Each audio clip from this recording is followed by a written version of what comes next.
Hey guys, welcome back to some Raid Shadow Legends. Today's video, we're going to be breaking down how you can get Alice as we get more familiar with this game. And today starts day 4. So if you're new to Raid, definitely use the download links down below so you can get those free champions and get started off on the right foot. So let's go ahead and break down now. If you've seen some of the social media, if you've seen some of the information around Alice, absolutely breathtaking hero going over with the Alice in Wonderland. All of the champions that have come to this game have been incredible. And there is an Alice chase. Now this I wasn't aware of for the first couple days, but as you can see, we have started day 4 right here, reset just a little bit ago. And this comes in 2 phases. Now to get this hero, you do have to play for 7 days. Now that is kind of the login piece, which is easy. So if you play for 1 week, you will have access and you will get copies of Alice the Wanderer. And talk about the breathtaking, guys. The way that these heroes look in Raid is insane. It is incredible. Just the time and effort that they are put into these heroes. I cannot wait to get her in just a couple more days. And you also do get the gear. You'll notice that day 1 through 6, you do get all of the gear for the hero herself. Couple incentives to go from day 8 to 14. In 14, you do get the perfect soul. Now, once you complete this challenge, again, being newer to Raid, had to figure out exactly how this works, how the game kind of works, a little bit different than what I played before, but I'm absolutely loving it. So going in here, once we hit day 14, then it unlocks phase 2. This is going to be the very important part to build up Alice and continue building her up by earning points by winning battles in the following locations. And you'll notice here between the campaign, dungeons, faction wars, arena, and clan bosses, we will get a lot of different points. Even clan bosses, you can get like 10 points a day with your keys. Arena is something that you cannot overlook. Me personally, I am not a huge fan and I do not do a lot of PvP, but when it comes to Raid, PvP is super important. It yields you an incredible amount of things that we'll look at in just a minute. And overall, getting a lot of your Plarium points, getting a lot of these split souls for the hero itself, also getting the primal shards. I just got my very first primal shard and really holding myself back to not do the summons as it is right now. Also have the avatar in here. So it's really cool to see exactly complete phase 1 to unlock phase 2. So we do have to wait those 14 days. After 14 days, this is going to unlock. Now, I believe there is a cap for the points. If I was reading correctly, I believe there is a cap. You can earn a maximum of 75 chase points a day. So I don't know exactly how far we're going to get here, but you'll notice most of the milestones are about 75 points away. So as you're going through here, it's kind of day by day that you can cap out at those 75 points every single day. Now, when we talk about, again, the PvP aspect right here with the arena, we have to focus on the arena. Now, the arena opens up and really yields one of the biggest things that I've probably ever seen in a game, which is the Great Hall. There are actually 2 sections in here. You can see the area bonuses right here and the infinity bonuses. This is going to be giving these bonuses to every single hero you possess. You can see these go up to level 10, but even right here, I put 2 points into Void because I did have a quest for it. Wanted to finish the quest. Didn't really know where to put it, but ultimately you can see that it costed me 50 of these right here. So it did cost me 50 of my arena medals to make sure that I could log this up. Now, when you start looking at the bonuses in here, when we look at even Attack Void, I'm just going to stick with this one. We have the regular ones, then we have the silver, then we have the gold. So bronze, silver, gold. So very similar to like the Olympics. Level 10 is giving a 20% attack boost to our Void heroes. When you think about that, guys, if you're running a team of multiple heroes, if they're of the same affinity, you could really, really boost an entire team through the roof by using and building out specific affinity bonuses. I'm going to have to delve and really get into a lot of this a lot deeper. But again, this is tied directly to PvP. And then when you do get into the area bonuses, those are different portions of the game that you have the ability. So when you're going through different boss fights, different dungeons, you can actually buff up not only here with the heroes itself, but on the flip side of it with the area bonuses, you're actually buffing up what you can do within the area itself. So as the bosses, as the content does progressively get harder, it's really good to buff up those area bonuses. And I believe it's on, what, level 50? So we still have a long way to go. And I've been farming for my arena tokens for a while now.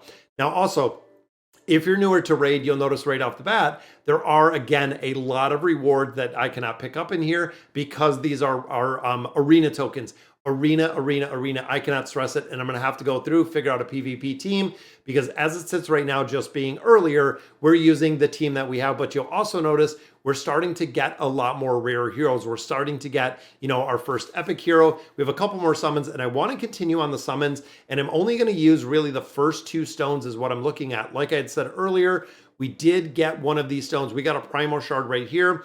A lot of players were saying wait until Epic and Legendary are higher, which almost makes me think with Epic and Legendary being higher here, we should probably wait to use our Ancient Shards, which I'm going to. I'm waiting to see, because essentially what I was hearing, and again, doing some search, watching some videos, looking at some content online, that you will have a boost or a higher percentage for the Epic or Legendary champions. Again, I don't know if that is just specifically for like the Primordial or the Sacred Shards. We're going to have to find out as we continue to really explore this.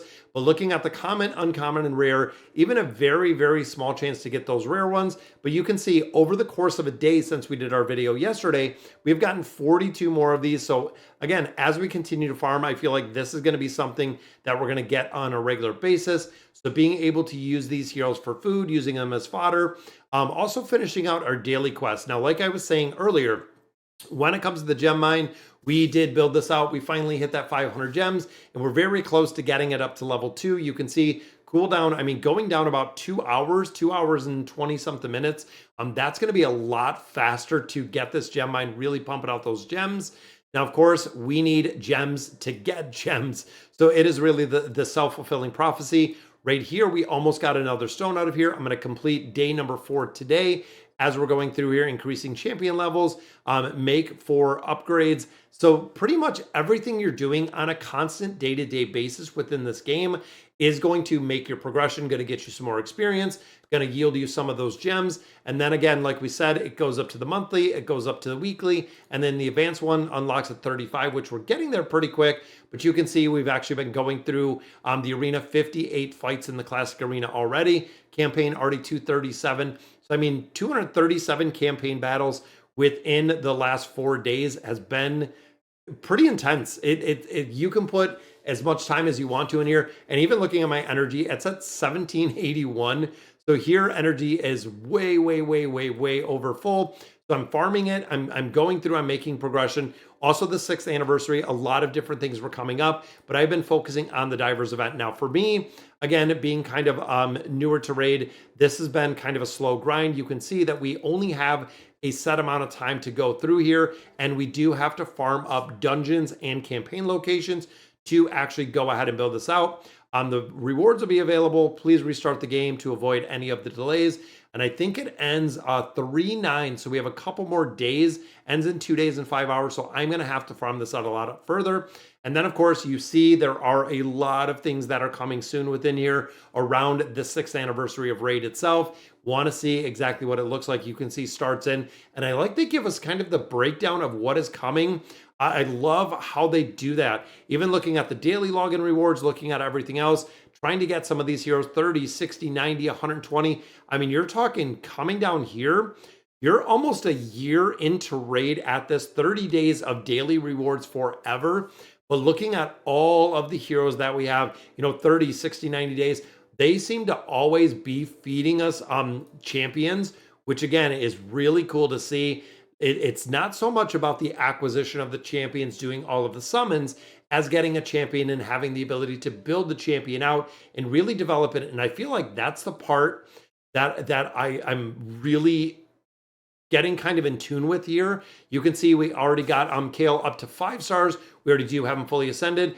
Everything that I'm needing for these champions, I'm going through, I'm farming up at different levels, not only overlapping doing the farming to get new basic stats to unlock all what these heroes do possess, but also leveling up the heroes while I'm getting what they need to ascend to upgrade their rank, but also completing all of the quests on the side. So it is a very cohesive game when you think bigger picture on building up all of these heroes in their entirety.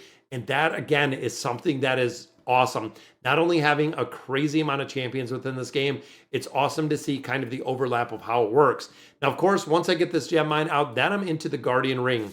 As we know, when you're leveling up heroes, that require stars, you can see the time in here to actually gain free levels is pretty intense. It does take a while to go through and build these out as they're leveling it up. So if we unlock 2 or 3 more slots, I feel like this is just going to start cycling through here with leveling up heroes faster and faster, taking 2 stars, 3 and 4, and really building these out, getting them built out to that maximum level of stars is just going to take a little bit of time. But I feel like we could get to a point where if you have a lot of these slots open, if you have a lot of these slot levels open, they're going to be just pumping out lower level heroes, making them into higher level heroes, and then of course being able to use those to build up everyone else that you have. So again, the progression in this game is pretty crazy, and it's crazy in a good way. It's really cool to see. I have to go in here, I have to do a lot more battles, again farming out my 7 campaign stages, and we're almost to the point. We've gotten to almost right here to the we're going through the hollowed halls. We are almost completely done with this one as well. And then I've still been farming right into number 9, the Deadlands, because again, a lot of players are saying farm up the War Maiden, that this is a hero that you absolutely need for this ability right here, the big defense decrease. And again, as a rare hero, do not underestimate the rare heroes that we have within this game. We're going to have to come up. I'm going to have to do some research, look for some tier lists, put together some of the rare heroes, because I feel like when it comes to some of the legendary, even when it comes to some of, the much higher level mythic heroes in here, it's probably going to take a long time to get them. I'm under the assumption it is going to take an extended amount of time to get them. So I want to make sure that I'm saving these stones, and that the summoning stones, and that I'm using and saving them to the point where we're going to need them and where they're going to be the most effective. All right, guys, so that's going to do it for today's video. Let me know in the comments what you guys think about Alice.